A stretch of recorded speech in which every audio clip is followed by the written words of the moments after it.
Well, first of all, I looked at a lot of titles, from classics to, I looked at America and I looked at some Japanese titles.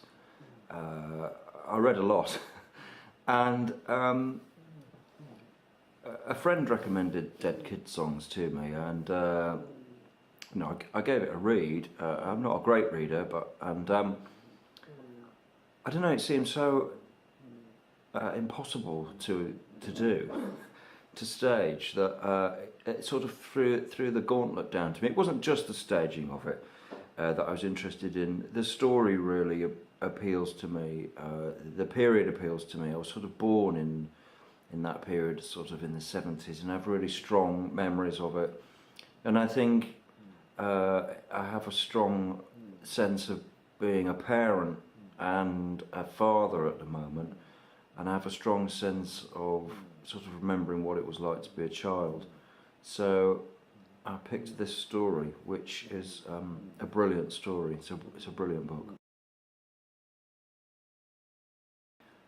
Well, I think the Ustinov is a brilliant space. I saw it a couple of weeks ago, completely empty, and often when a studio space, in an empty space, they can feel quite dead.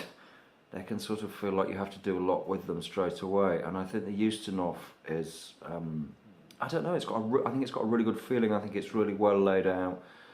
I think it's ready for something to be done in there, using levels, using maybe not new ideas, but I think the space is, although you can't really change the seating around, it has a certain amount of flexibility to it, and I think the main thing about it is that it's very intimate, which means that hopefully you can do some really exciting theatre that can be probably quite big on one level, quite explosive, and you can probably play really, really tender, tiny moments in there, which the piece, I think, has got.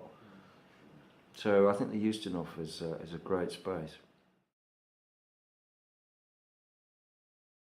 I'd like to think that my style is unique, but I think it's just the way that I like to tell stories, which is kind of visual, physical.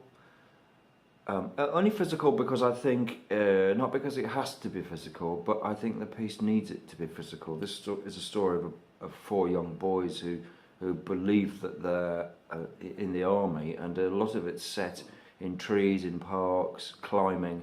So there's a necessity for it to be physical.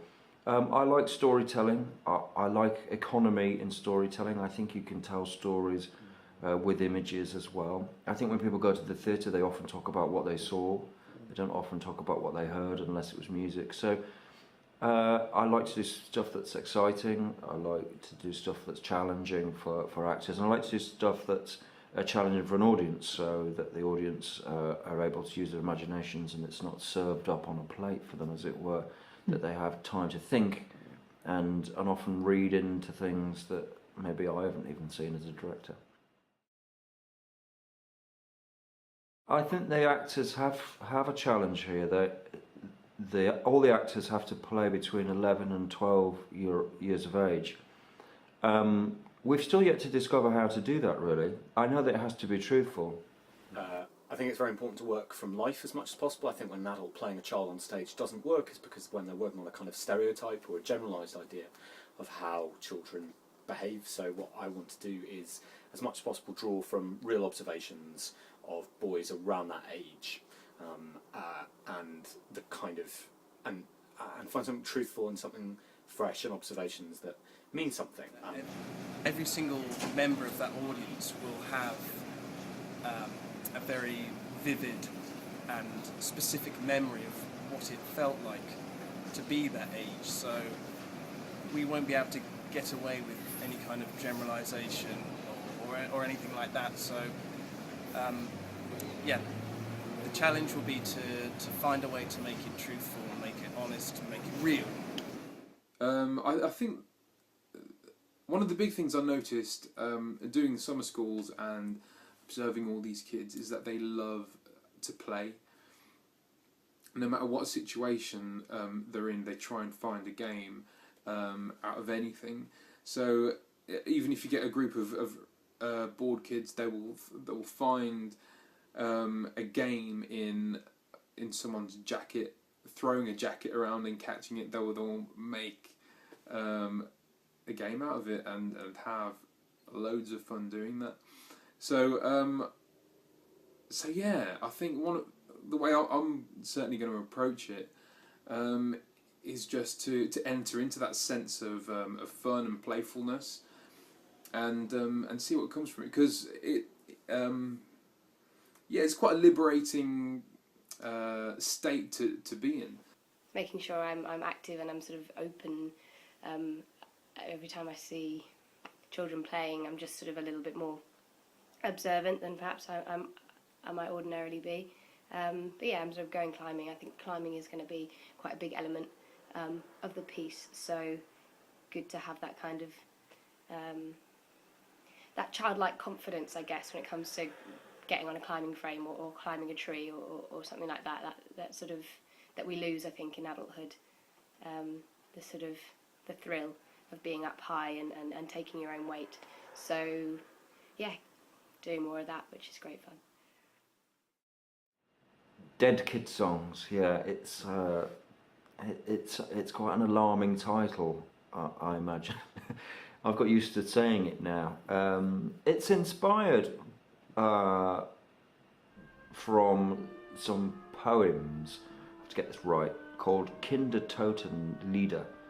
And Mahler wrote a series of, he wrote some music for it, a kind of score, which was, I think it was, I've heard some of it's vocal, and in literal translation, Kindertoten Lieder means songs about the death of children. And I think Toby Litt, who wrote Dead Kid Songs, was inspired, or took his inspiration, took his impetus from these poems, and I took my inspiration from the book. Why would you come and see it? Because it's a thriller, really. It's exciting, it's moving, I think it's relevant. It is a muscular story. I hopefully don't want to glamorise violence. That's not the point in a way. I hope that we all see something or remember something of our childhood, or for me it's about remembering having children, what you say to them, what you plant in their heads, and how dangerous that can be or how brilliant that can be. It's funny, don't get me wrong, the book is funny, it's dark, but it's very funny. Children are funny.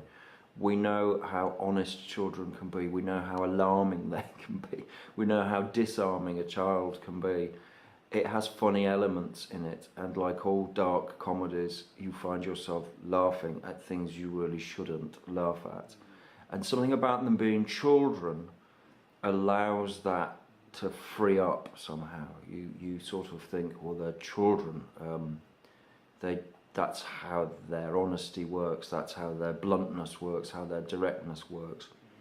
And it'll be exciting, it'll be theatrical, and it will be inventive. And I think in that space, you'll feel part of it.